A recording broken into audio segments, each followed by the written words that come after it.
Soissons, France, 1414. Rumours of how the French had murdered their own people reached me long before I'd arrived at Soissons. Even as an Englishman, and despite the never-ending conflicts between our countries, I couldn't accept that the French would do such a thing. But when I walked through the city's open gates and saw the multitude of bodies lying side by side, I believed.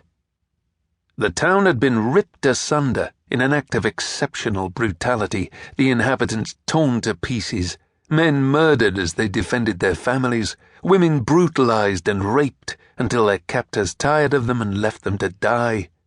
Not even children were spared, killed alongside their friends and families. The carrion took over, desecrating the remains even further.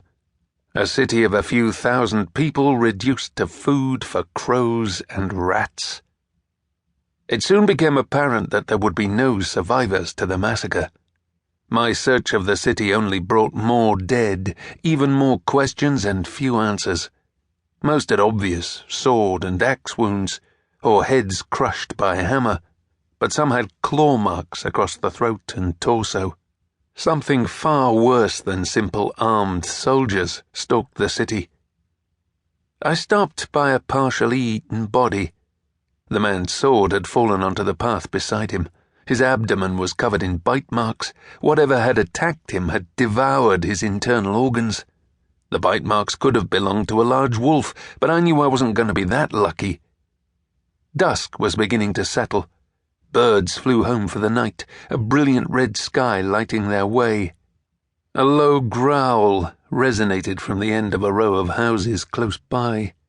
I placed my hand on the hilt of my jian, drawing the Chinese sword a few inches out of its sheath as I continued toward the noise. I reached the end of the houses and peered around the corner. The stench of death had hung in the air from the moment I entered the city, but it mixed with something else, something more animal than human.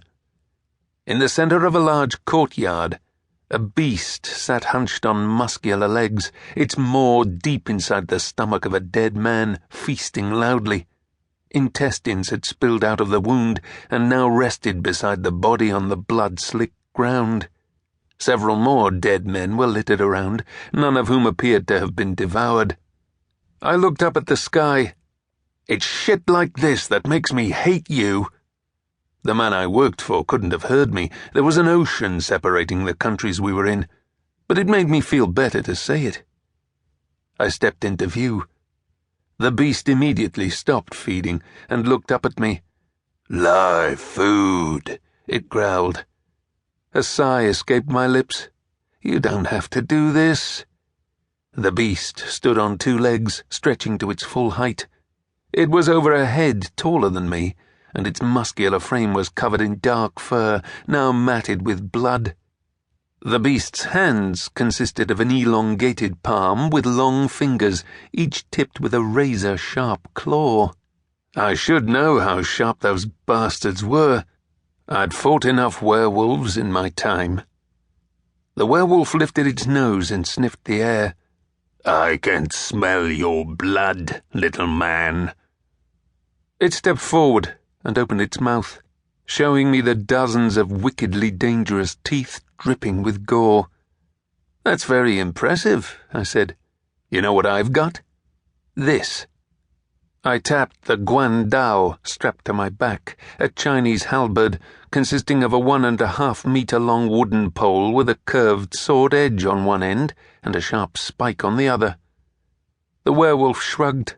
"You're just a human. I can kill you before you even draw it." "Maybe." I hurled a silver dagger into the throat of the beast. It dropped to its knees, desperately trying to remove the dagger as panic set in. Its long fingers were unable to get a good grip on the slick hilt, and it started to choke as blood filled its windpipe. The werewolf raised its eyes back to me, utterly afraid, as I covered the distance between us and drove my silver-laced jian into its chest, piercing the heart and killing it instantly. I held on to the jian's hilt and placed one boot on the werewolf's chest, dragging the blade from the dead beast with a sucking sound. A loud thud accompanied it a second later as the